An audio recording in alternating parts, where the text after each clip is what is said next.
Halo semuanya, kami dari Universitas Ciputra, dari jurusan Accounting, saya Sally Lim. Saya Anjali Venesia. Saya Ellen Bintoro. Kami dari kelompok Pikachu akan membawakan topik tentang peran pajak dalam COVID-19.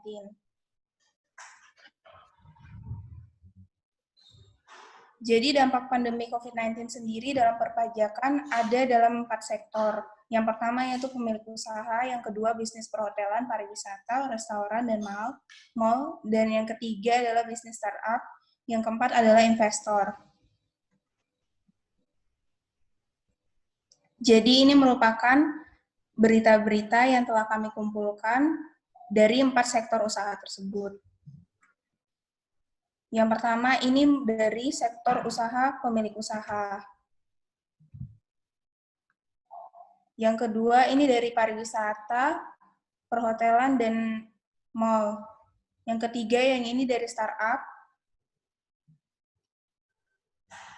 Yang keempat ini dari investor.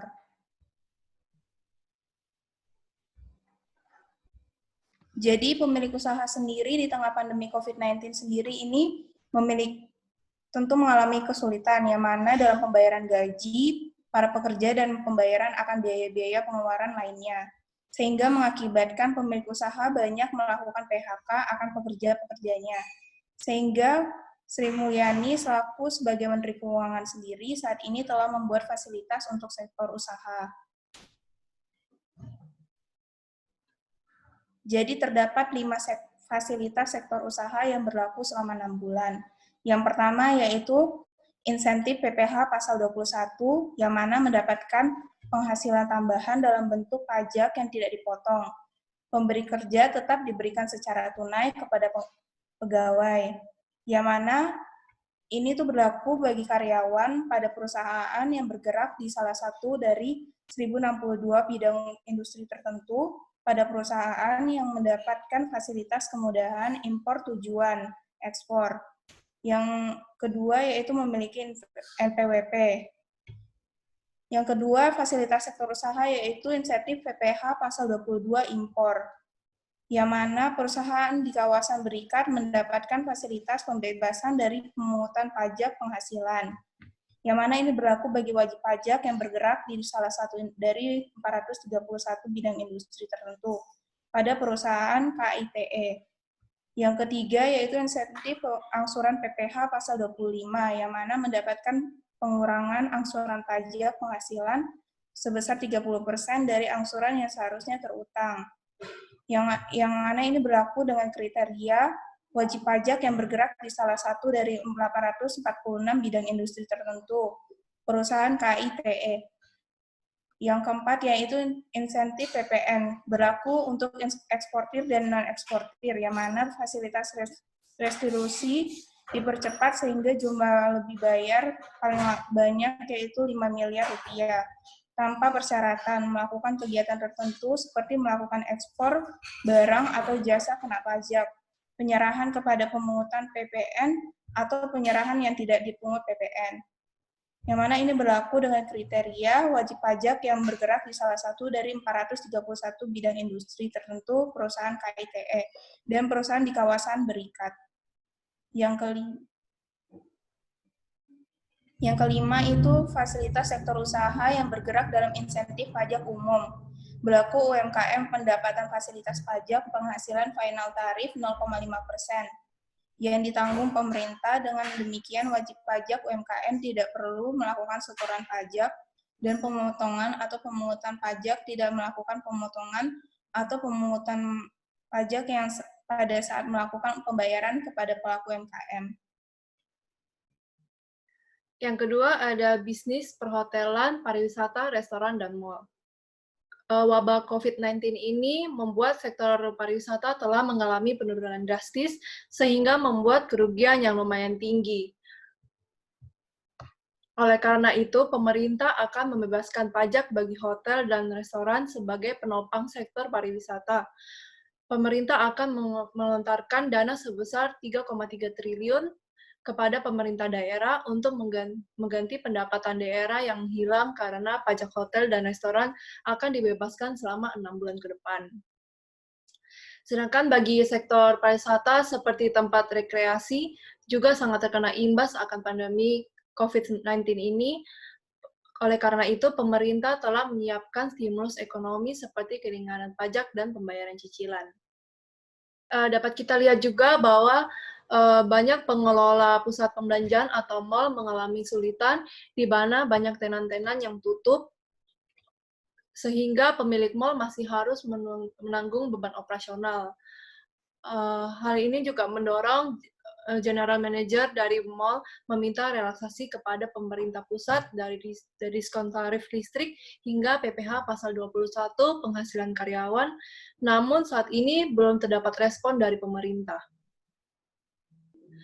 Yang ketiga, dilihat dari segi bisnis startup. Pada masa sekarang ini, dapat kita lihat bahwa bisnis startup yang berbasis online akan mengalami keuntungan yang besar. Contohnya seperti TaniHub. Ulang. Yang ketiga adalah bisa kita lihat dari segi bisnis startup.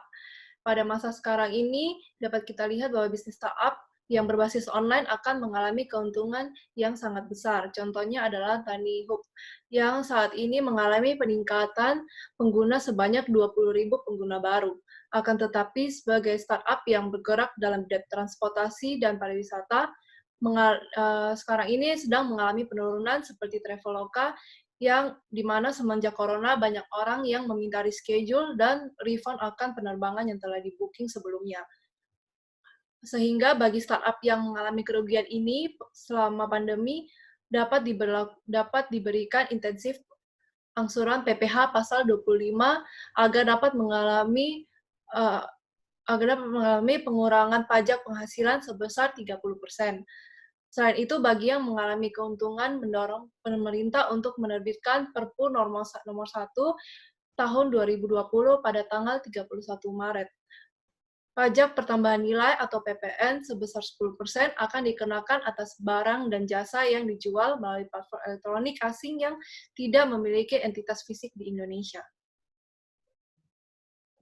Yang keempat, dilihat dari segi investor, dapat kita lihat bahwa ekonomi Indonesia saat ini mengalami pelemahan IHSG, diikuti dengan turunnya nilai tukar rupiah terhadap dolar Amerika Serikat. Oleh karena itu, pemerintah menerbitkan paket stimulus ekonomi akibat COVID-19 ini. Pemerintah memberikan stimulus sebesar 33,2 triliun, terdiri atas paket stimulus tahap pertama dan paket stimulus tahap kedua, di mana paket stimulus tahap pertama yaitu menyasar pada sektor pariwisata sehingga membantu sosial sementara ini. Sedangkan stimulus tahap kedua menyasar pada sektor industri dan pekerja, yakni adanya relaksasi pembayaran pajak.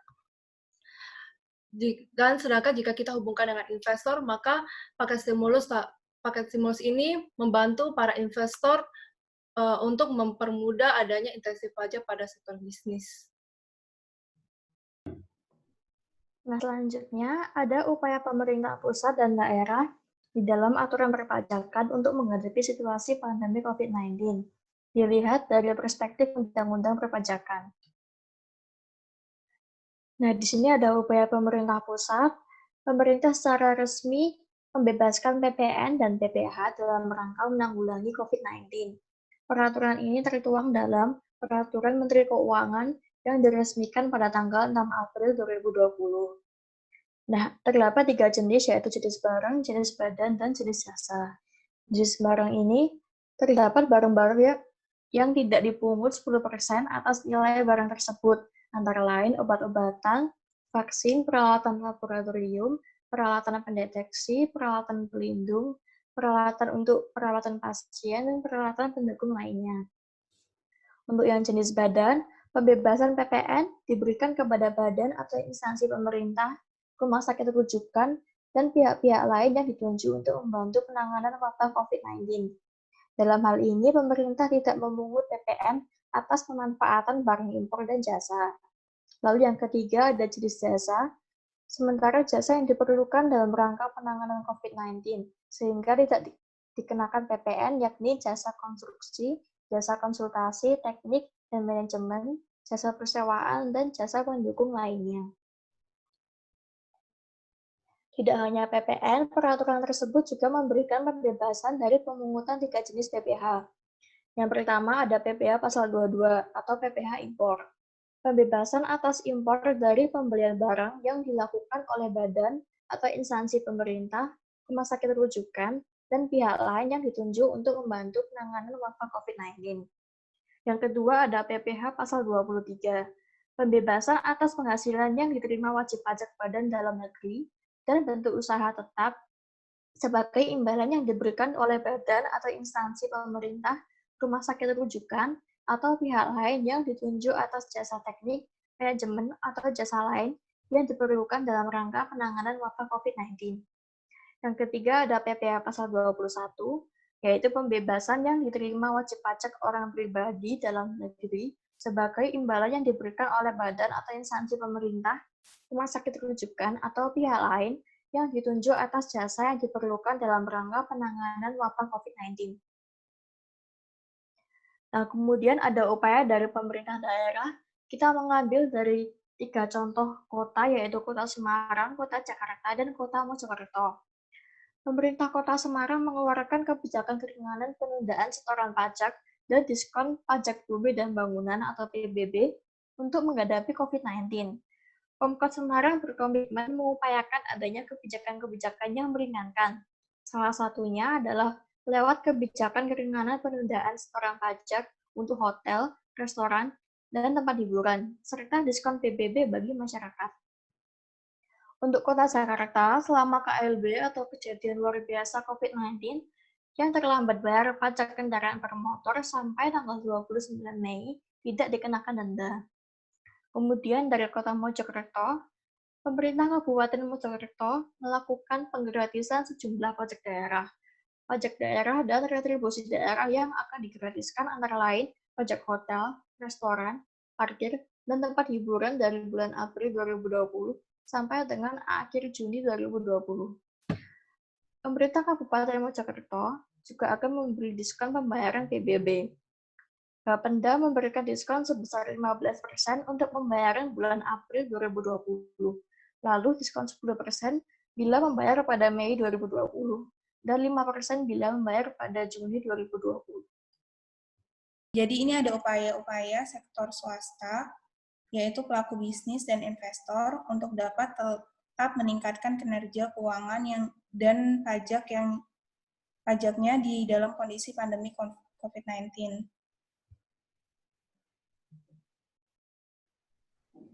Jadi pelaku bisnis saat ini, sejumlah usaha konveksi di tanah air telah beralih produksi, yaitu memproduksi masker kain, memproduksi alat pelindung diri, dan memproduksi hand sanitizer.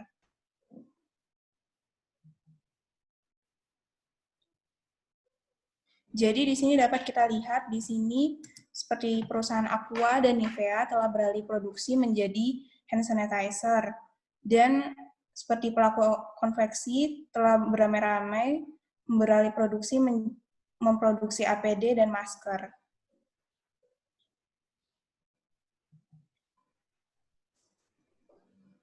Investor di sini dalam meningkatkan kinerja keuangannya, menurut analisis Kresna Sekuritas Eta Rusdiana Putra, yang pertama yaitu menghold investasi, yang mana investor dapat menghold atau bertahan pada posisi sebelumnya.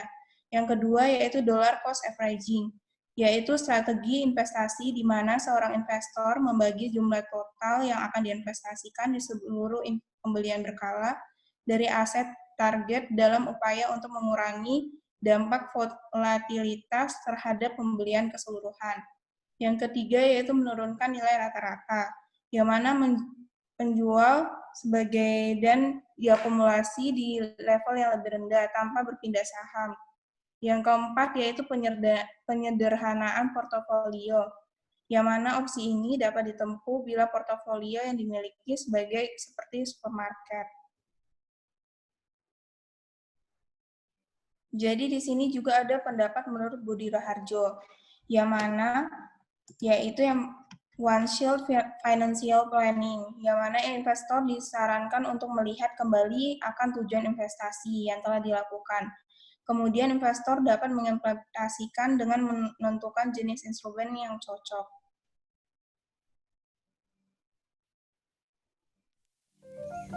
Jadi ini merupakan referensi-referensi yang kami gunakan.